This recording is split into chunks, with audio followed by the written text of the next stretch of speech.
આપણે જે કામ કરીએ છીએ તે પ્રમાણે આપણને પરિણામ મળે છે. જો આપણે સારા કર્મો કર્યા હોય તો તેનું સારું ફળ મળે છે અને જો આપણે ખરાબ કાર્યો કર્યા હોય તો આપણને ખરાબ પરિણામ મળે છે. જો આપણી સાથે કંઈક ખરાબ થયું હોય તો પહેલા લોકો કહેતા હતા કે તેણે તેના પાછલા જન્મમાં કંઈક ખરાબ કર્યું હશે, તેથી જ તેની સાથે આ જીવનમાં આવું બન્યું.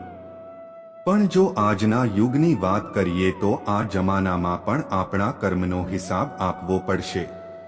પહેલા ભગવાન નોટ અને પેન વડે દરેકના કાર્યોનો હિસાબ કરતા હતા. તેથી જ આ જન્મમાં પાછલા જન્મનો હિસાબ થતો હતો. પણ આજે ઇન્ટરનેટનો જમાનો છે એટલે ભગવાન પણ લેપટોપ લઈને બેસે છે અને દરેકના કર્મોનો હિસાબ આ જન્મમાં થાય છે. આ વાર્તા કર્મ વિશે પણ છે. આપણને આપણા કાર્યો પ્રમાણે પરિણામ મળે છે. એક નાનકડા ગામમાં એક છોકરો રહેતો હતો. તે છોકરો ખૂબ જ ગરીબ પરિવારની શાળામાં ભણતો હતો અને શાળા પછી તે ઘરે ઘરે જઈને સામાન વેચતો હતો. આ રીતે ઘરે ઘરે સામાન વેચીને જે પણ પૈસા મળતા તે વાપરતા. શાળાની ફી ભરવા માટે વપરાય છે. દરરોજની જેમ આ છોકરો એક બપોરે શાળાએ ગયા પછી સામાન વેચવા નીકળ્યો હતો. તેને ખૂબ ભૂખ લાગી હતી. તેણે નક્કી કર્યું હતું કે હવે હું ગમે તે ઘરે જઈને સામાન મોકલીશ. હું એ ઘરમાંથી પૈસા નહીં, ખાવાનું માંગીશ. તે ઘરની નજીક જાય છે અને બહારથી દરવાજો ખખડાવે છે.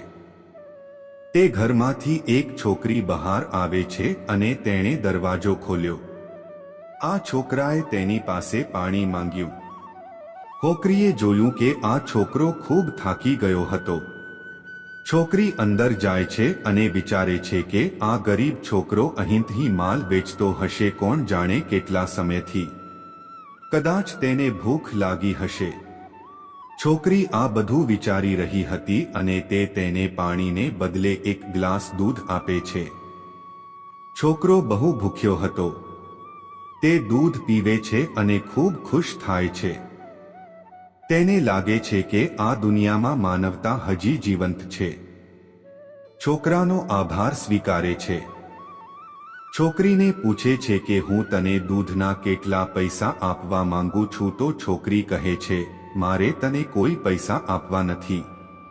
મારી માતા મને હંમેશા કહે છે કે આપણે બીજાને મદદ કરવી જોઈએ. છોકરાએ તને કંઈ કહ્યું? ન સમજતા યુવતીએ કહ્યું, કંઈ ન આપો. મારે કંઈ લેવાનું નથી.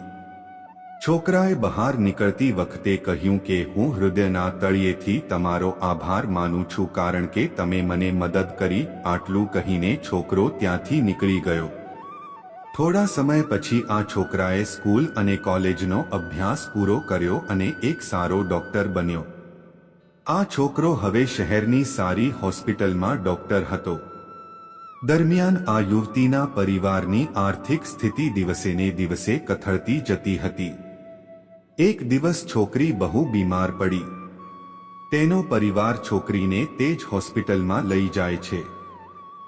જ્યારે આ છોકરીનો પિતરાઈ ભાઈ એ છોકરીનું સરનામું જુએ છે જ્યાં આ છોકરો ડોક્ટર હતો, ત્યારે તેને ખબર પડી કે આ એ જ જગ્યાનું સરનામું છે જ્યાં હું શાળાના દિવસોમાં સામાન વેચવા જતો હતો.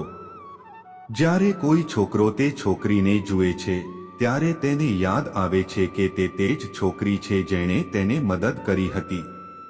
જ્યારે હું ભૂખ્યો હતો ત્યારે તેણે મને પીવા માટે દૂધ આપ્યું. છોકરો છોકરી સાથે સારો વ્યવહાર કરે છે અને તેની ટીમે પણ તેની સારવાર કરવામાં કોઈ કસર છોડવી જોઈએ નહીં. આમ કહીને છોકરી સાજી થઈ જાય છે. હવે હોસ્પિટલમાં મળવાનો વારો છોકરીનો હતો. તે મનમાં કહી રહી હતી કે તેને ખબર નથી કે કેટલા દિવસ થશે. તે ખૂબ જ ચિંતિત છે કારણ કે તેના પરિવારની આર્થિક સ્થિતિ એટલી સારી ન હતી કે તેઓ બોલોગીની સારવારનું બિલ ચૂકવી શકે. છોકરીએ બિલ પરબીડિયું હાથમાં લીધું કે તરત જ તેણે જોયું કે તેને મળેલી બધી સારવાર તેમાં લખેલી હતી અને તેની સાથે એક નાની છોકરી પણ હતી.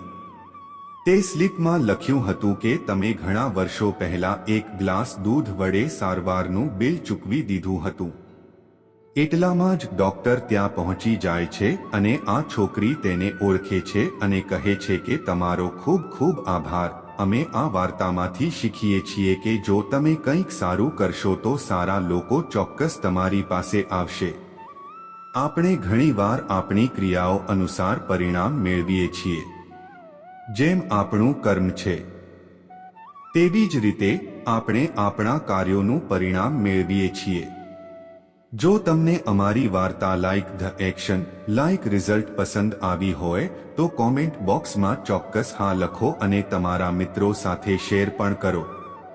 અમારી સંપૂર્ણ વાર્તા સાંભળવા બદલ તમારો ખૂબ ખૂબ આભાર.